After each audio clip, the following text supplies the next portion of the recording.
오늘 본 말씀을 통해서 이 믿음의 방법이라는 제목으로 하나님의 말씀 증거하겠습니다. 이 오차라고 하는 게 있어요. 오차. 그러니까 차도라고 하는 게 있는데 차를 마실 때 이게 다 방법이 있다. 우리가 볼 때는 그냥 대충 마시면 되겠는데 이 차도를 하는 사람들은 그냥 마셔서 안 되고 앉는 자세, 그 다음 한 손은 어떻게 하고 또 오른손은 어떻게 하고 이거 어떻게 담고 이러한 방법이 있어서 그 법들을 마셔야 된다. 그렇게 말들을 합니다. 음식을 먹을 때도 뭐 아무렇게나 먹을 수 있지만 또 먹는 방법이 있어서 그 먹는 방법을 잘 지켜나갈 때 더 먹음직스럽게 먹을 수 있는 겁니다. 믿음이라고 하는 것도 우리가 뭐 그냥 믿으면 되지만 믿음에도 방법이 있다는 겁니다. 어떻게 믿을 것인가? 어떻게 믿을 것인가? 오늘 본문 내용은 이 죽은 야이로의 딸, 야이로는 회당장이었는데 그의 12살 먹은 딸 아이가 죽을 병이 걸려서 예수님께 나왔고 또 예수님께서는 그 믿음을 보시고 그를 고치셨다라고 하는 것이 이 내용입니다. 이 결과적으로 주의 말씀에 생명이 있었고 예수님께로부터 생명을 받은, 그래서 예수께는 생명이 말씀은 생명을 준다라고 하는 것이 이 본문의 내용이고 또 이게 이번 주 공과에서 가르칠 내용인데, 그런데 우리가 어떤 결과적으로 보았을 때 주의 말씀에 생명이 있다, 주께서 함께 하시면 죽은 자도 살린다 라고 하는 메시지지만 우리가 오늘 살펴보려고 하는 것은 그 과정입니다. 과정. 예수님께서 그 어린 아이를 살리시게 된 그 이유, 어떤 과정을 통해서 그 아이를 살리셨는가. 여기에는 그 아버지의 믿음이 있었고 또 사랑이 있었고 또 주를 향한 그러한 온전한 의지가 있었다는 겁니다. 그런 것들이 예수께 있는 생명의 능력을 끌어오게 만들었고 그것이 곧 또한 그 가정 가운데 큰 놀라운 경험을 주었다는 겁니다. 그러면 우리가 하나님을 믿는다 할 때 우리가 어떠한 방법으로 하나님을 믿을 것이며 이 믿음이라고 하는 것이 어떻게 구체화되고 또 실천되어야 되겠는가. 어차피 믿음이라고 하는 건 똑같기 때문에 예전 사람이나 뭐 오늘날이나 우리가 다 믿는 방식은 동일할 터인데 어떻게 믿을 것인가. 이 믿음의 방편에 대해서 본 말씀을 통해서 살펴보겠습니다. 먼저는 우리가 하나님을 믿는다 할 때는 이 믿음은 이 눈에 보이는 그 형편을 두려워하지 않고 믿어야 한다는 겁니다. 우리 믿음이라고 하는 것은 두려움 없이 두려워하지 않고 믿는 것, 이것이 우리가 믿는 방법이요 또 믿음의 수단이 되어야 됩니다. 이 믿음이라고 했을 때는 그냥 무턱대고 내가 믿고 싶은 걸 믿는 게 아니고 어떤 약속에 대한 믿음이죠. 그때 믿음이라고 말했을 때는 그 근본에 약속의 말씀이 있는 겁니다. 그러면 그 약속의 말씀 우리가 듣고 그것에 대해서 우리가 주변에 이 환경에 의해서 흔들리지 않고 상황과 형편을 두려워해서 말씀을 저버리는 것이 아니라 끝까지 그 말씀 붙들고 나가는 것, 이것이 우리에게 필요한 것입니다. 때로 열악한 조건을 만날 때가 있습니다. 그럴 때 우리 마음에 그러할 때라도 두려움은 없이 이 생명의 말씀으로 담대할 수가 있어야 된다.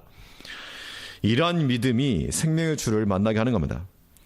우리 22절 보시면 마가복음 5장 22절에서 회당장 중 하나인 야이로라 하는 이가 와서 예수를 보고 발 앞에 엎드려 많이 간구하여 가로되 내 어린 딸이 죽게 되었사오니 오셔서 그 위에 손을 얹으사 그로 구원을 얻어 살게 하소서 하거늘. 당시 회당장이라고 하는 이 지도자급 위치에 있었던 그 야이로가 예수님께 나와서 지금 발 앞에 엎드려 이 어린 딸의 위독함을 보고 살려달라고 지금 많이 간구하였다라고 하는 겁니다. 지금 야이로가 처한 상황만 놓고 보면 이것은 가히 절망적이라고 볼 수 있는 겁니다. 지금이야 의술이 발달했으니까 응급실이라도 가지만 그 당시는 그렇게 할 수도 없고 아무런 소망이 없는 그 상황 가운데서 형편적으로는 정말 절망적일 수밖에 없는, 딸은 위독하고 생사 여부를 알 수도 없고 지금 예수님께 오긴 왔는데 집에서 어떤 일이 벌어졌는지 알 수도 없고 또 예수님께 왔더니 그 앞에 수많은 사람들이 진을 치고 있고 가까이 나아가기도 어려울 정도인 여러 가지 상황적으로나 환경적으로나 굉장히 어려움에 봉착했다는 겁니다. 그럴 때 뒤로 돌이키지 아니하였고 끝까지 뚫고 지나간 거죠. 뚫고 지나갔어. 그 무리들을 뚫고 지나갔고 또 제자들까지라도 뚫고 지나가서 예수의 발 앞에 엎드려 많이 간구하여 내 딸을 살려달라고 지금 구하고 있다는 겁니다. 이것이 1차적으로는 이 생명의 주를 만난 방법이 되는 겁니다. 때로 하나님께서 우리에게 여러 가지 이 어려움의 형편을 당하기도 하시는데 그 목적이 무엇일까? 시편 60편에 보면 하나님께서 이 다윗에게 항상 승리를 주셨는데 다윗이 처음으로 이 패전이라고 하는 이 전쟁에서 실패의 경험을 하게 됩니다.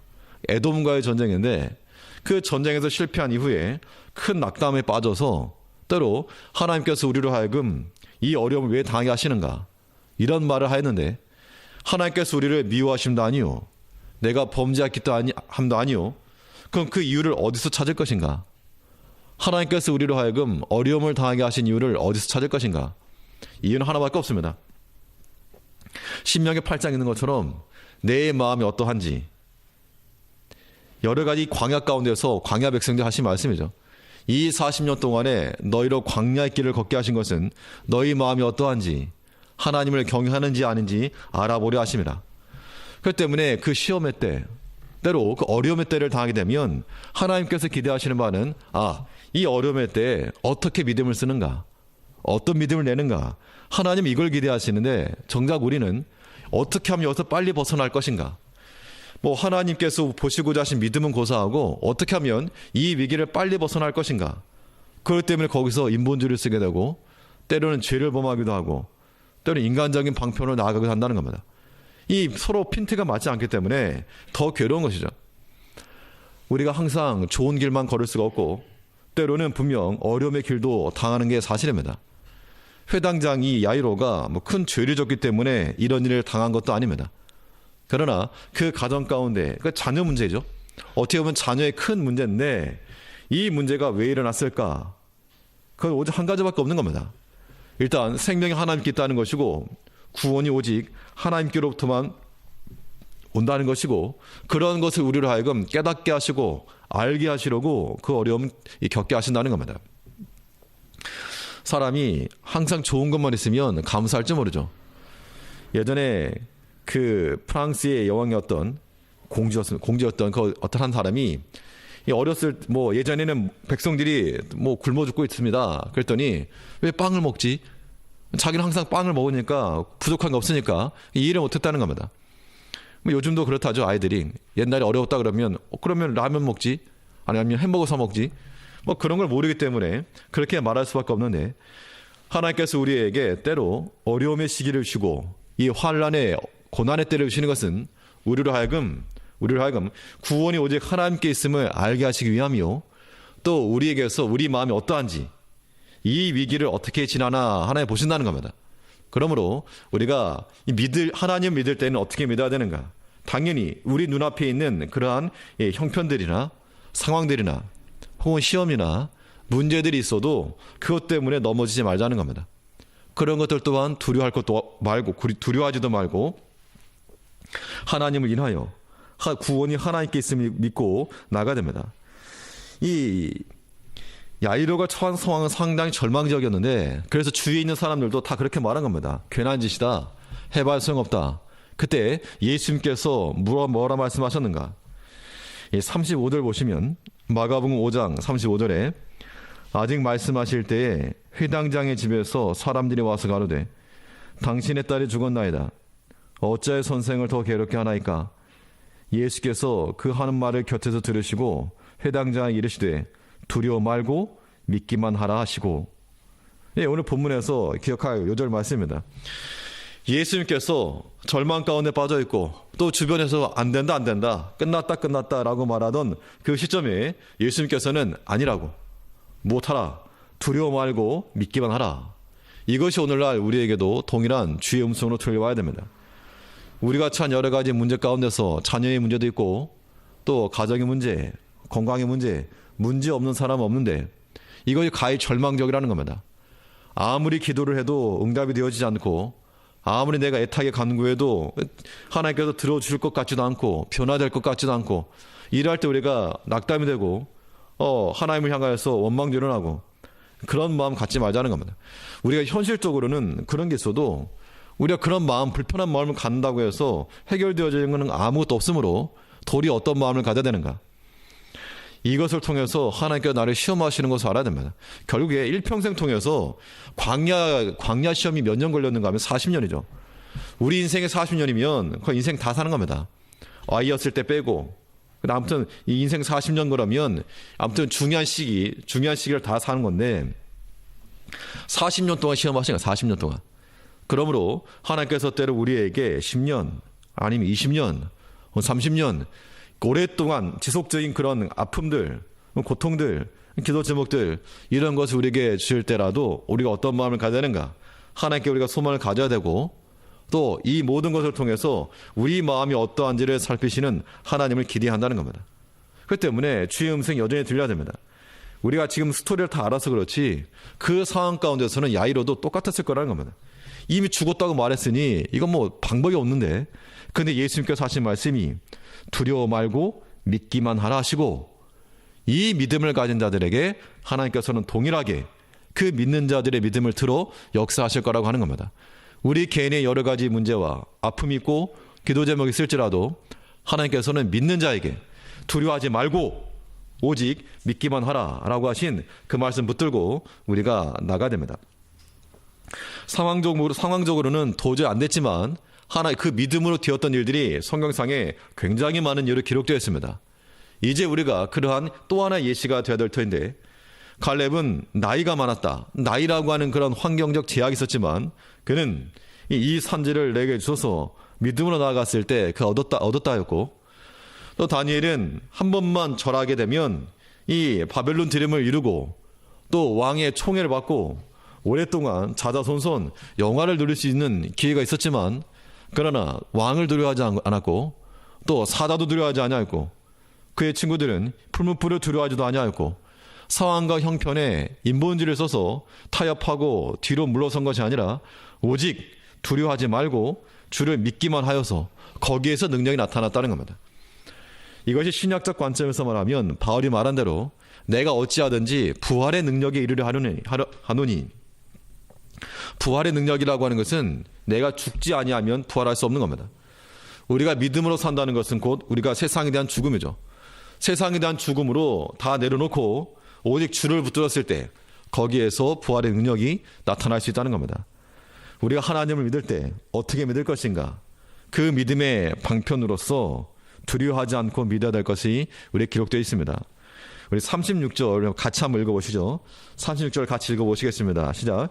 예수께서 그 하는 말을 곁에서 들으시고 회당장에게 이르시되 두려워 말고 믿기만 하라 하시고, 이 말씀이 우리에게 여전히 의심된다 할지라도 이것은 기록되어진 명확한 말씀이므로 이 회당장에게 하셨던 말씀이 우리에게 하신 말씀으로 알고 듣고, 우리 또한 두려워하지 말고 주를 믿음으로 이 모든 난관들을 헤쳐나갈 수 있는 믿음의 사람들이 되기를 우리가 힘써야 될 줄 압니다.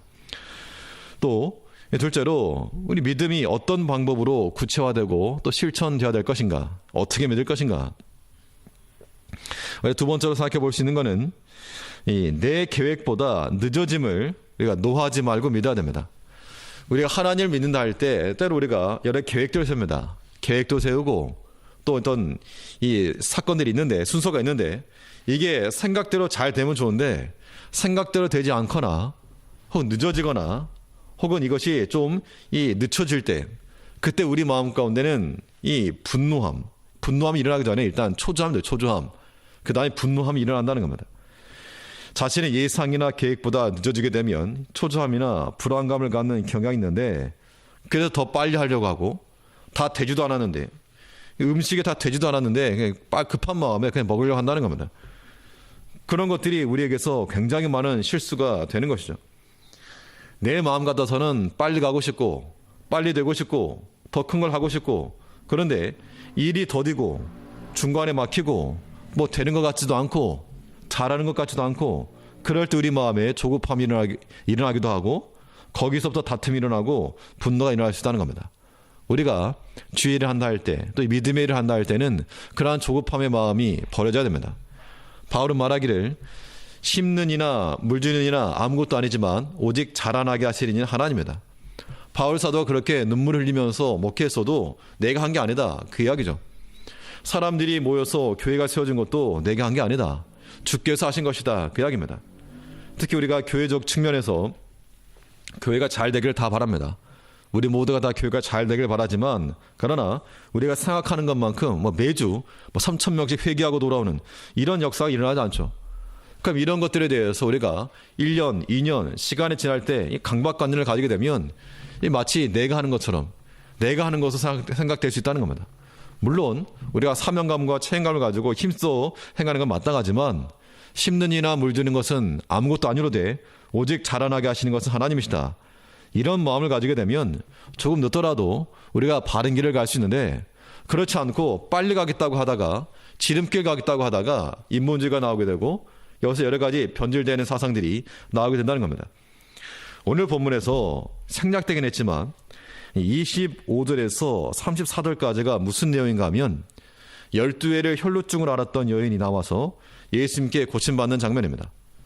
그러면 사실 우리는 성경을 보게 되면 아픈 사람 다 주님께 나왔으니까 누구라도 고침받을 수 있는데, 오늘 야이로의 관점에서 보면 이 지금 24절부터 21절부터 야이로가 먼저 왔죠, 예수님께. 그래서 빨리 가자고. 내 딸이 지금 죽었는지 살았는지 모르겠고 한시라도 급하게 빨리 가고 지체하지 않고 빨리 가야 되겠는데, 어떤 여자가 와가지고 지금 시간을 잡아먹었다는 겁니다. 그럴 때 보통 우리 마음 같으면 일반적으로 어떤 마음이 들 건가 하면, 내가 먼저 왔다고 라든가, 먼저 우리 집부터 간 다음에 순서를 지켜라 라든가, 그런 마음이 들 수도 있을 거라는 겁니다. 인간적인 생각으로는. 지금 어떤 여자가 와가지고 예수님을 손에 대니까 예수님께서 멈추셨고 뒤를 돌아보셨고 또 그 여인과 대화도 하셨고 또 제자들과도 이야기도 하셨고, 이 과정이 어떤 한시가 급한 그 시점에 있어서는 굉장히 큰 시간이었다는 겁니다. 아마 부모 입장에서 생각을 해보면, 저도 이제 저도 부모니까 부모 입장에서 생각을 해보게 되면, 애가 지금 다 죽어가는데 의사를 데려갔는데 우리 집에 오려고 하다가 딴 사람이 와가지고 고쳐달라고 그러면, 아니 사람이 무리부터 먼저 가고 해야지 왜 여기 타느냐, 이렇게 말할 것도 같습니다. 그런데 그 당시에 야이로의 심정이 어땠는지 성경에 기록되지 않았지만, 근데 야이로가 예수님을 채근하거나 아니면 그 여인에 대해서 훈계한다거나 아니면 자기 회당장이라고 하는 지위를 이용해서 우선권을 얘기했다거나 이런 게 없다는 겁니다. 도리어 이 야이로는 이 여인으로 인해서 시간은 지체되었지만 무엇을 보았는가? 예수님께서 고치시는 역사를 봤다는 겁니다. 그러니까 믿음으로 나와서 믿음으로 가는데, 그 시간, 이게 어떻게 보면 하나의 시험이죠. 하나의 시험이긴 하지만 그 지나가는 과정 가운데서 시간은 조금 지체되었지만, 그러나 그 여인이 아마 그 동네에 살고 있었으면 다 아는 사람일 겁니다. 그런데 그 여인의 고침받은 것을 보면서 아마 그가 이 절망에서부터 조금의 소망으로 더 이 구원에 관한 확신이 커졌을지도 모를 일이라고 하는 겁니다. 우리가 어떤 인간적인 생각만 가지게 되면, 저 사람 때문에 늦어졌다, 아니면 내가 먼저 가야 된다, 넌 나중에 와라, 이런 식으로 끼어들지 않았다는 겁니다. 이것을 우리가 우리 삶 가운데서 어떤 일 행할 때 사실 우리가 어떤 조급한 마음이 일어나기 쉽다는 겁니다. 그 조급한 마음이 우리를 하여금 실수하게 만드는 겁니다. 그러므로 내 생각이나 계획보다 조금 늦다고 해서 노할 필요가 없다는 얘기죠. 왜냐하면 하나님의 계획이, 하나님의 생각이 더 크다라고 하는 거, 그거 하나만 인정하면 된다는 겁니다. 이런 걸 생각하면 사실 우리 개인이 다들 훌륭하고 다들 능력도 많으시고 경험도 많고 하시겠지만, 그러나 그 생각이라고 하는 것들이 지나놓고 보면 얼마나 허무한지, 얼마나 유치한지 지나놓고 보면 그런 경향이 많이 있다는 겁니다.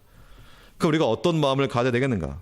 내 생각보다 하나님의 생각이 더 크다. 이건 성경에 기록된 말씀이니까 내 생각대로 일이 안 되었다고 해서 우리가 그렇게 뿔낼 일만은 없다는 겁니다. 하나님께서 어떤 더 좋은 일을 주실 것인가? 내 어떤 부족한 것을 하나님 막으셨는가? 이런 것들을 생각할 줄 아는 사람은 복된 겁니다. 그런 사람이 믿음의 성장이 일어날 수 있는 것이죠. 그러므로 우리가 특히 이 교회 내에서 우리 어떤 일 행할 때, 앞서 우리가 어떤 주의를 행할 때 다 모두가 다 내 말대로 따라올 수 없다는 겁니다. 그렇게 되면 빌립보 교회에서 유오디아와 순두계처럼 다툼과 분열이 생기는 겁니다. 때로는 내 생각이 더 좋은 것처럼 보여도 다른 사람 입장에서는 자기 생각이 더 좋은 겁니다. 그러니까 서로 존중할 줄 알아야 되고, 서로 뒤로 물러설 줄 알아야 되고, 또 다른 사람을 나보다 더 낮게 여기라 그랬으니까 믿음으로 그렇게 여기야 한다는 겁니다. 그러면 하나님께서 더 좋은 방법으로, 내가 생각한 그 이상의 방법으로 하나님께서 일을 이루신다는 겁니다. 때문에 빨리 가는 게 좋은 것만은 아닌 겁니다. 빨리 가는 것만이. 가끔 이런 경험이 있습니다. 좀 유치할 수도 있는데요. 이제 그 병원을 가거나 이럴 때 엘리베이터를 타고 올라가면 먼저 탑니다. 먼저 타는데 나중에 오는 사람 있죠. 나중에 이제 타는 사람이 있는데, 병원 들어갈 때는 나중에 탄 사람이 먼저 들어갑니다. 그러면 생각 뒤에서 이상하네. 저 사람 내가 더 나중에 탈 걸 그랬나? 그러니까 시기적으로 먼저 왔다고 해서 뭐 더 좋은 것도 없고, 그 시기와 우연이라고 하는 것이 다 맞아야 된다 그랬는데, 우리가 이것을 하나님 앞에서 넓게 생각해 볼 필요가 있다는 겁니다. 때로 내가 빨리 가겠다고 해서 아무리 애써봐야 그냥 차 타고 가는 것만 못한 겁니다. 하나님께서 우리에게 주시는 그 방편이 임할 때까지 우리는 그냥 그 믿음의 길을 걸어가면 하나님께서 반드시 우리에게 필요한 거 주신다는 얘기죠. 하나님의 계획은 내 계획보다 더 치밀하고 더 정교하고 더 정확하다는 겁니다. 물론 사람이 계획이 있어야 되겠죠. 당연히 계획이 있어야 되고 그 실천해 나가야 되는데, 그것만이 정답이다라고 말하는 것은 교만인 겁니다. 하나님이 들어오실 만한 여지를 마련해 드려야죠. 그래서 우리가 믿음으로 살되 하나님께서 나를 향하여 계획해 놓으신 그 계획이 있다. 내가 아무리 장밋빛 청사진을 가지고 있어도 1년 뒤, 2년 뒤, 5년 뒤, 10년 뒤를 내가 예상할 수가 없고, 하나님께서 어떻게 인도하실지 모르니까 우리는 그저 하나님께서 맡기신 그 일 하다가 하나님께서 명하실 때 언제든지 턴할 수도 있고, 그거는 그때 가서 일입니다. 분명한 것은 하나님의 계획은 내 계획보다 더 치밀하고, 하나님은 나보다 더 사랑하신다. 그런 믿음만 있으면 된다는 겁니다. 바울은 그의 선교적 사명을 가지고 로마까지 들어가고자 하는 그러한 계획을 가지고 있었는데, 그의 머릿속에는 여러 선교지를 거쳐가면서 복음 전파를 통해서 로마 황제까지 나아가려고 했을 겁니다. 그런데 하나님께서는 그를 어떻게 하셨는가? 도리어 감옥에 가셨어요. 감옥에. 빨리 가야 되겠는데 감옥에 갇혀졌으니 얼마나 답답했겠습니까마는, 그러나 하나님께서는 그 감옥을 통해서 더 빨리 가게 하신 겁니다. 창군, 보병, 기병대를 통해서 유대인들로부터 모든 방해를 다 막으시고 더 신속하게 가겠다는 겁니다. 그런 걸 보게 되면 우리가 때로 지체가 되고 때는 멈춰질 때, 그러니까 과도히 인본주의 써서 시도하려고 할 필요는 없다는 겁니다. 할 수 있는 것이면 하면 되겠지만 이게 내 힘을 넘어섰다라는 것이 판단되면 그냥 하나님의 뜻이 아닌가 보다 하고 내려놓기도 하고 또 포기하고 있으면 하나님께서 우리에게 더 좋은 것을 주신다는 겁니다. 그러한 믿음이 우리 가운데 있어야 됩니다. 오늘 본문에서 야이로가 자기 딸 사랑하죠. 자기 딸을 살리는 것이 이 야이로에게는 우선입니다. 그러나 그 전에, 그 중간에 다른 여인이 와서 그에게 주 앞에 나와서 구원함을 요청했을 때 그걸 반대하지 아니하였고 가로막지 아니하였고 자기의 지혜를 앞세워서 우선하지 않았다는 겁니다. 우리가 하나님을 믿을 때 내 계획보다 더 크고 더 정교한 하나님의 계획을 믿고, 생각보다 늦어진다고 해서 노하지 말고 믿음으로 인내하며 기다려야 한다는 겁니다. 이러한 믿음이 우리 가운데 있어야 됩니다. 또 우리 믿음이 어떤 방법으로 구체화되어야 되겠는가? 어떻게 믿을 것인가? 세 번째로 생각해 볼 수 있는 것은 이 소망 없는 말을 마음에 두지 말고 믿어야 됩니다. 같은 맥락이긴 한데, 우리가 어떤 말을 듣게 되면 사람이 듣는 말에 따라서 기울어지게 되어 있습니다. 사람의 마음이 그렇습니다. 여러 사람이 말을 하게 되면 그 듣는 말이 사실인 것처럼 여겨질 때가 굉장히 많은데, 우리가 어떤 말을 들을 것인가? 그러니까 사실은 이 듣는 것도 우리가 분별해서 가르쳐 드려야 되고, 또 우리 들었다고 해서 그것을 다 그대로 말하는 것만이 지혜는 아니라는 겁니다. 때로는 사실을 말해도 팩트를 이야기하더라도 그것이 때로 도움이 되지 않을 경우가 있다는 겁니다. 그런 것들을 우리가 믿음으로 분별해야 됩니다. 오늘 본문에 보면 이 야이로가 주를 향한 소망을 가지고 지금 돌아가고 있는 중입니다. 그런데 그 자기 집 식구들이 그 집에서 그냥 기다리고 있으면 되는데 굳이 쫓아나와가지고 회당장이 하는 말이 죽었다고, 끝났다고, 소망 없다고.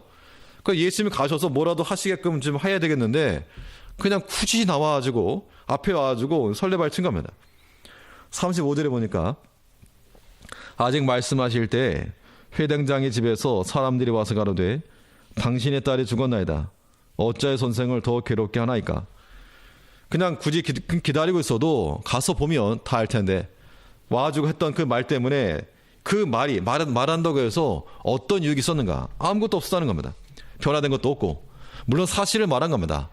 사실을 말하였지만 이것이 생명을 살리지도 못하였고 또 야이로에게 소망을 주도 못하였고 도리어 또 절망을 키우면 키웠지 그 선한 이득은 아무것도 없었다는 겁니다. 우리가 믿음으로 살아간다 할 때 때로 어떤 말들을 듣게 되는데 그 말을 들을 때 우리가 분별해서 이것이 내 영혼에 유익도 없고 생명도 살리지 못하고 그러하면 들은 것도 우리가 못 들은 것으로 생각을 해야 되고 또 우리가 사실을 말한다 하더라도 그것이 비록 사실일지라도 이것을 말해서 도움도 안 되고 신앙적 유익도 없고 또 소망을 주지도 못할 것이면 우리가 그것을 멈출 줄 알아야 한다는 겁니다. 그게 믿음입니다. 우리의 믿음으로 나아가려고 그러면 모든 사람이 다 잘한다고 박수 칠 것 같지만 실상은 그렇지가 않다는 겁니다. 성경 무엇을 말하고 있습니까? 경건하게 살고자 하는 자는 무엇을 받으리라? 핍박을 받으리라. 경건하게 살려고 그러면 옆에서 다 박수 쳐주고 잘한다 그래야 되는데 경건하게 살려고 하면 핍박을 받는답니다. 이것을 이겨내는 것이 믿음이죠. 믿음으로 살려고 그러는데 도리어 주변에서는 비웃는 사람이 일어나고 조롱하는 그런 현실을 막다뜨릴 수 있다는 겁니다. 35절에서 하는 말은 그 회당장이니까 자기 집 사람들, 뭐 가족일 수도 있고 뭐 종들일 수 있고 와가지고 하는 말이 나는 지금 소망 가지고 예수님 붙들고 들어가는데 그거 쓸데없다. 왜 쓸데없는 자는가? 더 이상 괴롭게 하지 마라. 그만이다. 뭐 지금까지 별 수 없다. 인간이 할 수 있는 상태가 이미 넘어섰기 때문에 소망 없는 말 한 겁니다. 그런데 그 상황 가운데서 예수님께서는 이 야이로에게 소망 주셨죠. 두려워 말고 믿기만 하라 하시고 들어갔다는 겁니다. 우리가 어떤 말을 들을 것인가? 사람들이 와서 하는 말은 사실입니다. 사실이 그러하니까 사실일지라도 소망 없는 말을 들을 것인가? 아니면 아직 나타나진 아니하였으나 소망의 말을 들을 것인가? 믿음이라고 하는 것은 장차 나타날 것의 증거라 그랬으니까 믿음으로 산다는 것은 우리가 아직 눈에 보이지 아니하는 것을 소망으로 갖는 겁니다.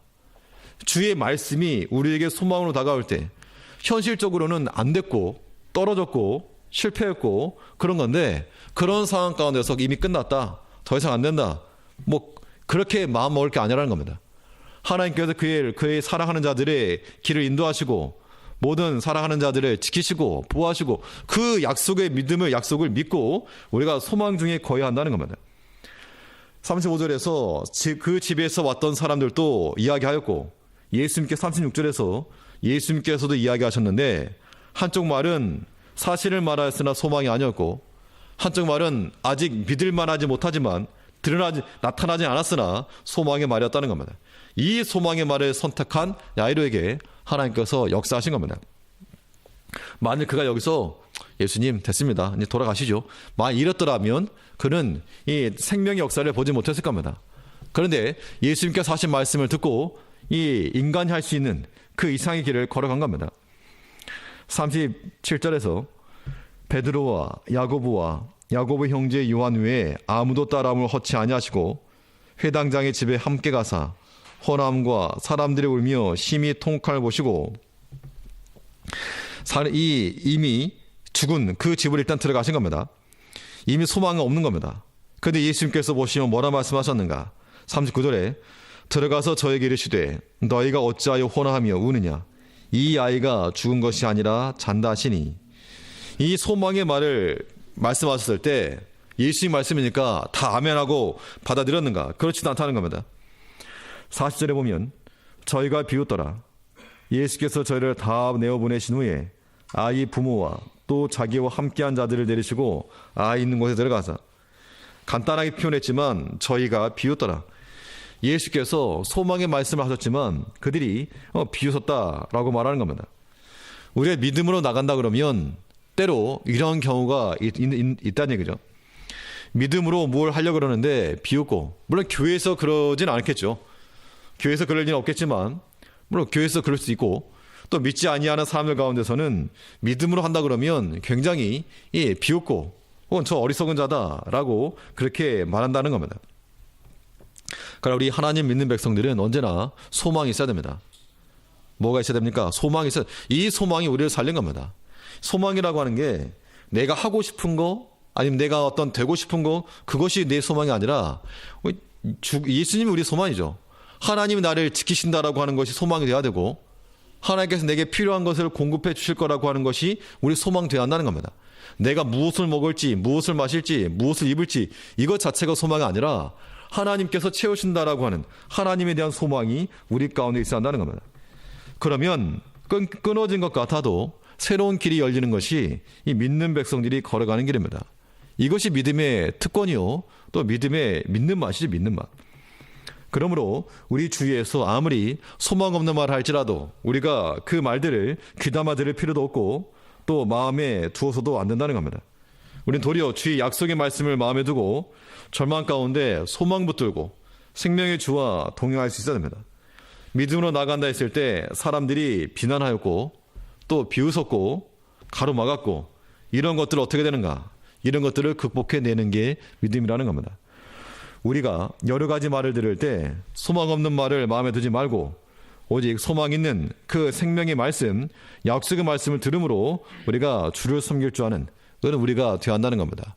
하나님을 믿는다 할 때 소망 중에 믿어야 될 것이고, 하나 더 살피게 되면 어떻게 믿을 것인가, 주께로 더 깊이 나아가는, 주께로 한 걸음 더 나아가면서 믿어야 한다는 겁니다. 이 믿음이라고 하는 것은 주를 향하여 가는 겁니다. 입으로만 믿는다가 아니라 한 걸음 한 걸음 나아가면서 점점 그 실체가 분명해져야 되는 거죠. 믿음은 바라는 것의 실상이라고 그랬으니까 바라는 것 장차 실제로 나타날 일이므로 우리는 더 한 걸음 한 걸음 주께 더 깊은 곳까지 들어가는 그런 모습이 있어야 한다는 겁니다. 오늘 예수님께서 이 믿음의 현장으로 누구를 데려가셨는가 하면 그 아이의 부모와 그 다음에 특별히 뽑은 3명의 제자만 데리고 들어갔다 그랬습니다. 37절을 보면 37절에서 베드로와 야고보와 야고보 형제 요한 외에 아무도 따라옴을 허치 아니하시고 회당장의 집에 함께 가사, 지금 이 제자 가운데서는 3명을 택하였고 또 그 무리들은 다 내어보내신 후에 부모와 또 부모만 데리고 들어갔다 그랬습니다. 우리의 소망이라고 하는 것은 이 절망 중에 나타나는 믿음의 행위를 통해서 증명되는 겁니다. 소망이 있냐 없냐는 어떻게 하는가? 내가 말로 소망이라고 해서 소망이 아니고 어떤 절망적 상황에서 믿음의 행위가 드러나게 되면 그게 소망이 있다라고 하는 증거가 되는 겁니다.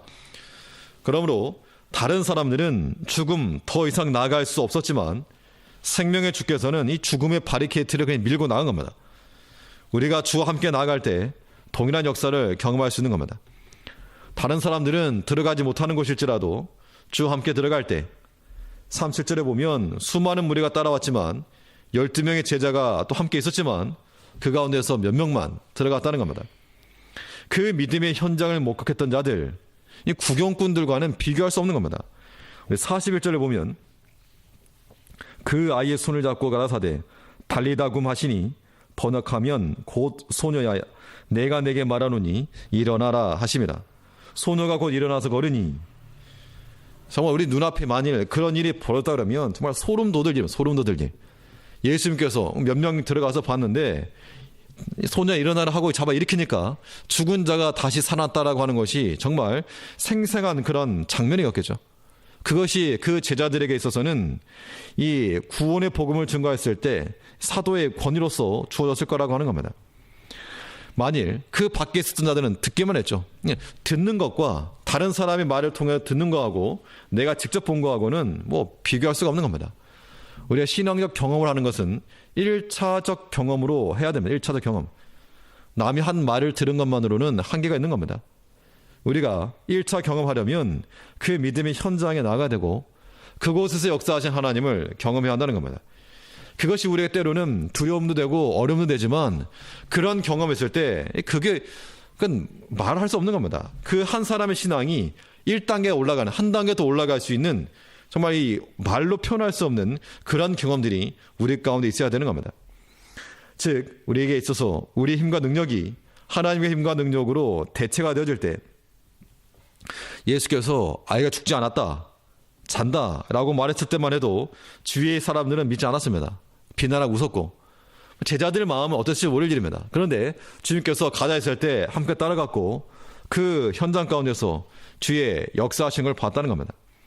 우리가 믿음에 있어서 주와 더 가까이, 주께를 더 깊은 곳으로 나가서 내가 목도하고 경험한 그 믿음의 실체가 우리 가운데 생생할 때 뭘 그거 가지고 자랑하라는 건 아니죠.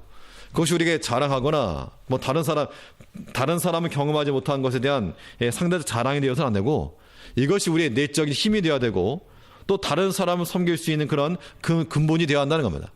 그런 것들을 바탕으로서 더욱 믿음의 권위가 나타날 수 있는 것이죠. 그러므로 우리는 내가 선택할 수 있는 모든 초이스들을 세상과 죄를 향하여 두지 말고 오직 주를 향하여 둠으로써 어떠한 선택이라도 다 정답이 될 수 있도록 그런 지혜를 우리가 삼아야 한다는 겁니다.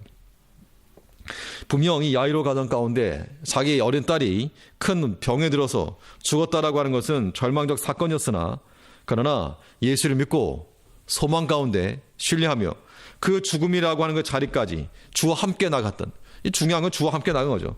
주와 함께 나갔던 그들의 목전에서 정말 능력의 역사가 나타났다는 겁니다. 우리가 개인적으로 다 상황 다르겠지만 이러한 생명 역사, 하나님께서 일으키시는 정말 놀라움의 역사를 경험하게 되면 이것이 우리의 힘이 된다는 겁니다. 그거 하나 붙들고 사는 겁니다. 이 소녀에 물론 이 소녀도 나중에 또 죽었을 것이고 야이로 죽었겠지만 그러나 그가 살아있는 동안 볼 때마다 그의 증거요, 볼 때마다 하나님의 능력이 되었을 거라는 겁니다. 그거 보고 감사했겠죠, 당연히. 우리가 하나님을 믿는다 할 때 그냥 대충 믿는 것이 아니고 믿음에도 방편이 있다는 겁니다. 어떻게 믿을 것인가? 우리가 여러 가지면은 눈에 보이는 그런 환경들의 제한을 받지도 말고 두려워하지도 말고 또 조급해하지도 말고 또 우리가 주 앞에 나아갈 때 있어서 소망 중에 또 우리가 한 걸음 한 걸음 내가 과연 뒷걸음질 치고 있는지 주께 가까이 나아가고 있는지는 우리 스스로가 알 거라는 겁니다. 우리 스스로가 가까이 알 것.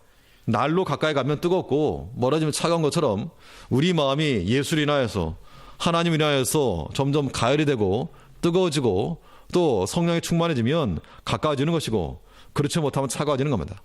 우리가 주를 믿을 때에도 믿음의 방식을 잘 숙지하여 하나님이 기뻐하시고 하나님이 찾으실 만한 그러한 믿음, 주님이 장차 오실 때 믿는 자를 보겠네 하셨는데 여기 있습니다라고 내세울 수 있는 그러한 우리 개인이 되고 또 우리 가정이 되고 우리 교회가 되기를 간절히 바라는 바입니다. 기도하시겠습니다.